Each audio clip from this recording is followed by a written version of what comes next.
चित्रपटाचा दर्जा घसरलाय हे जे मी लिहिलंय ना कॅप्शनला किंवा थंबनेलला, ते त्यांच्यासाठी आहे जे म्हणतात ना की मराठी चित्रपट चालत नाहीत, मराठी चित्रपटांचा दर्जा अगदी घसरलाय, चित्रपटाचा कंटेंट चांगला नाही, हे त्यांच्यासाठी आहे. त्यांना आहे ना क्रांतिज्योती विद्यालय मराठी माध्यम हा चित्रपट दाखवा आणि सांगा की हे असतात मराठी चित्रपट आणि हा असतो कंटेंट. तर क्रांतिज्योती विद्यालय मराठी माध्यम हा चित्रपट मी पाहिलेला आहे. तुम्ही पाहायचा का किंवा तो कसा चित्रपट आहे चला जाणून घेऊया. नमस्कार, मी साहिल निकम तुम्हा सर्वांचं मनापासून स्वागत करतो.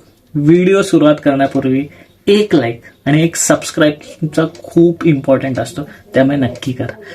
तर सुरुवातीला क्रांतिज्योती विद्यालय मराठी माध्यम या चित्रपटाची कथा जाणून घेऊ. खूप शॉर्ट मध्ये आपण ट्रेलर पाहिलं तर आपल्याला कथा समजतेच ऑलमोस्ट, की मराठी शाळा आहे, 90 वर्ष पूर्वीची शाळा आहे आणि त्या शाळेवर आता इंटरनॅशनल स्कूल बांधणार आहेत. मग त्या शाळेतले जे प्राध्यापक आहेत सचिन खेडेकर सर, हे त्यांचे एक्स स्टुडंट म्हणजे आधीच्या बॅचमधले जे काही मुलं असतात त्यांना बोलवतात की जेणेकरून एक त्यांच्या मनात एक ज्वाला पैदा करतात, एक खूप की आपल्याला मराठी शाळा वाचवायची आहे, ही आपली शाळा खूप जुनी आहे आणि त्याच्यावर international school बनतीये.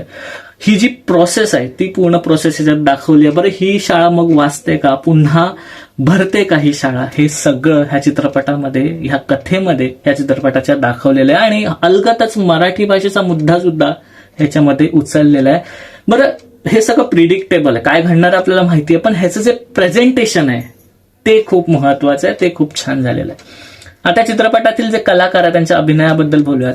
Sachin Khedekar sir पहिला तर अप्रतिम ऍक्टिंग, अप्रतिम अभिनय, अप्रतिम संवादाची फेक, कारण जे मोनोलॉग आहेत जबरदस्त. म्हणजे अशा मराठी मुद्द्यांच्या चित्रपटांसाठी सचिन खेडेकर सर बनलेलेच आहेत असं कुठेतरी वाटतं.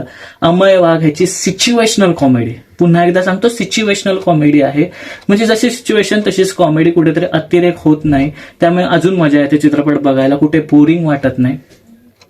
त्यानंतर सगळ्यांची जी केमिस्ट्री दाखवायला पाहिजे ऍज अ स्टुडंट आणि एक्स स्टुडंट म्हणून, सगळ्या कलाकारांची केमिस्ट्री खूप छान झाली. म्हणजे हरीश दुधाळे, सिद्धार्थ चांदेकर, प्राजक्ता कोळी यांनी सुद्धा हा चित्रपट, म्हणजे ते युट्यूबर आहेत, त्यांनी ऍक्टिंग, सुंदर ऍक्टिंग केलेली आहे त्यांनी सुद्धा.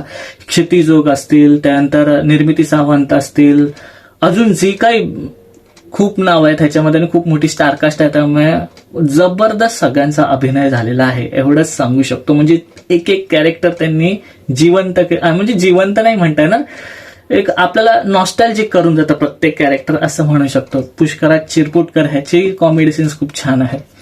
आता सिनेमॅटोग्राफी बद्दल बोलूयात. सिनेमॅटोग्राफी इतकी सुंदर झाली, म्हणजे अलिबागचे बीचेस, त्या नारळाची झाडं, हे इतकं सुंदर एक्सप्लोअर केलेलं आहे. प्रत्येक सीनला परफेक्ट एक्सप्लोअर केलेलं आहे. म्हणजे शाळा जी आहे ती पण आपल्याला नॉस्टॅल्जिक करून जाते. ते कोकणातलं वातावरण, ते अलिबागचे बीचेस सुंदर एक्सप्लोअर केलेलं आहे आणि सुंदर सिनेमॅटोग्राफी आहे. खरंच सिनेमॅटोग्राफीला 100 मार्क्स आहेत. आता यावेळी की डिरेक्शन कसं झालेलं आहे, तर हेमंत डोमे यांना मला असं वाटतं कदाचित की माहिती होतं की प्रिडिक्टेबल आहे, पण ह्याचं प्रेझेंटेशन इतकं छान असायला पाहिजे की लोक पाहतील. म्हणजे आता आपल्याला माहिती आहे ना की मराठी शाळा असणार आहे आणि मग मराठी शाळा बंद होतात म्हणून तो लढा असणार आहे आणि मग नंतर ती कसं शाळा उभं करणार, हे सगळं आपल्याला प्रिडिक्ट होत आहे. पण त्याच्या अवतीभोवती जे घडतंय ना, ते जे प्रेझेंटेशन आहे ते आपल्याला खेळवून ठेवतं. त्यामुळे खरं तर डिरेक्टरला 100 मार्क्स आणि त्या विषयाला सुद्धा हेमंत डोमे यांनी जो विषय निवडला त्याला सुद्धा खूप 100 मार्क्स देता येतील. तर हेमंत डोमे यांचं डिरेक्शन अप टू मार्क आहे असं म्हणू शकतो. आणि त्याच्यानंतर आता येऊयात की चित्रपटाचे जे कथानक, त्यानंतर आता येऊयात की चित्रपटाचा जो स्क्रीन प्ले कसा आहे. तर फर्स्ट हाफचा स्क्रीन प्ले बद्दल बोलूयात. पहिला तर फर्स्ट हाफ पहिला थोडा डगमगलेला आहे. म्हणजे खूप काही त्या स्टुडंटचं पास्ट वगैरे दाखवायचं, ते कसे आता मोठे झाले आहेत, ते काय करतायत वगैरे, असं जसं सिद्धार्थ चांदेकर सेलिब्रिटी वगैरे, हे सगळं दाखवणं थोडंसं वाटतं की आता गडबड होते की काय, ऑफ ट्रॅक होतोय का. पण नाही, पुन्हा सेकंड हाफ मध्ये चित्रपट पिकअप धरतो आणि जे मूळ मुद्दा आहे त्याच्यावर येतो आणि त्याच्यामुळे अजून मजा येते. पण अमय वाघ यांची कॉमेडी तुम्हाला अजून खेळवून ठेवते. त्यामुळे फर्स्ट हाफ थोडा बोरिंग किंवा थोडाफार एंगेजिंग नसला तरी सेकंड हाफ मध्ये अजून मजा येते. त्यामुळे फर्स्ट हाफ इग्नोर करू शकतो. तोच थोडा एक निगेटिव्ह पॉइंट आहे. सेकंड हाफ जबरदस्त, खूप पिकअप आणि खूप कॉमेडी सीन्स आणि खूप इमोशन्सने भरलेला आहे. क्लायमॅक्स सुंदर लिहिलेला आहे. एकूणच स्क्रीन प्ले छान आहे, फक्त थोडा फर्स्ट हाफ मध्ये अजून थोडा फास्ट करता आला असं माझं पर्सनल मत आहे. तर हे होतं स्क्रीन प्ले. आता यावेत की चित्रपटाची गाणी कशी झाली, तर खरंच स्वर्गात आकाश गंगा हे जे गाणं रिक्रिएट केलंय जबरदस्त. त्यानंतर शाळा मराठी हे जे गाणं आहे, हर्ष विजय जे फोक अख्ख्यांचे जे संगीत दिग्दर्शक आहेत त्यांनी केलेलं, तर त्यांचंही अभिनंदन. खूप छान झालेलं आहे गाणे आणि त्या सिच्युएशनला परफेक्ट ती गाणी बसलेली आहेत. घे भरारी हे गाणं सुद्धा छान आहे आणि अप्रतिम गाणं आहे. मला ते गाणं खूप आवडलं शेवटीला.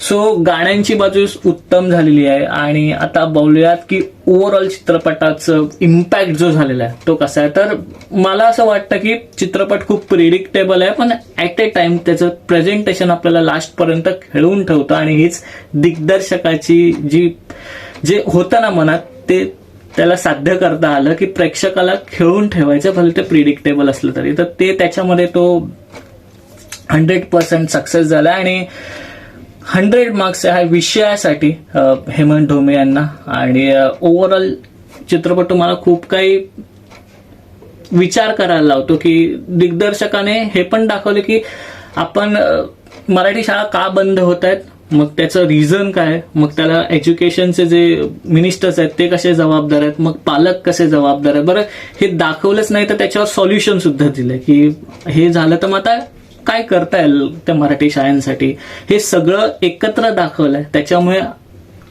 हेमंत ढोमे यांना खरंच 100 मार्क्स. आणि विषय खूप छान निवडला आणि खूप जवळचा विषय निवडला, कारण मी मराठी माध्यमात शिकलेलो आहे, त्यामुळे मला माहिती आहे आता जेव्हा मराठी शाळा बंद होतात तेव्हा किती दुःख होतं. सो मजा आली हा चित्रपट बघून. ऍट अ टाइम खूप शिकता आलं, त्यामुळे खूप छान चित्रपट. तुम्ही चित्रपटाला जायचं का तर हो नक्की जा. ह्याच्यामध्ये तुम्हाला मराठी शाळा हा मुद्दा आहेच, मग मराठी भाषा हा सुद्धा मुद्दा आहे. कारण अजून एक गोष्ट बोलायची राहिली ती म्हणजे ह्या चित्रपटाचे संवाद, अप्रतिम संवाद लिहिलेले आहेत. म्हणजे असं ते म्हणतात की तुम्ही जर्मनला जाता तर जर्मनी बोलता, इथे साऊथला तर साऊथ बोला, मग महाराष्ट्रामध्ये बोलायला तुम्हाला मराठीची का लाज वाट. हा जो डायलॉग आहे तो खूप आवडला. अजून एक कोणता तरी डायलॉग आहे की तुम्ही काढलाय तो छापखाना आणि ही जी शाळा आहे ती असं काहीतरी आहे, तो डायलॉगही खूप आवडला मला. तर एक्झॅक्ट आठवत नाही त्यामुळे सॉरी. सो डायलॉग्स खूप अप्रतिम आहे आणि मजा आली चित्रपट बघायला. त्यामुळे हा चित्रपट तुम्ही नक्की थिएटरमध्ये जा, नॉस्टॅल्जिक व्हाल, खूप काही शिकून बाहेर येईल हा चित्रपट. आणि खूप काही प्रश्नांची उत्तरं की माझ्या मुलाला मी इंग्लिश मीडियम मध्ये टाकू की मराठी मीडियम, हा जो आपला भ्रम असतो किंवा कन्फ्यूज असतो त्याचं उत्तर मिळेल तुम्हाला. तर हे होतं माझं रिव्ह्यू ह्या चित्रपटाबद्दल. आता स्टार्स जाणून घेऊयात. तर ह्या चित्रपटाला देईन मी 5 पैकी 4 स्टार्स. आणि तुम्ही पाहायला जाल का तर नक्की जायलाच पाहिजे तुम्हाला पाहायला, एवढंच सांगेन. तर इथेच थांबूया. तुम्हाला हा चित्रपट कसा वाटला, तुम्ही पाहिलात का नक्की सांगा. इथेच थांबूया, पुढच्या व्हिडिओमध्ये भेटू. तोपर्यंत आपलं युट्यूब चॅनल पिक्चर प्लॅटफॉर्म पाहत राहा. आणि लास्ट बट नॉट लिस्ट, स्वतःची काळजी घ्या.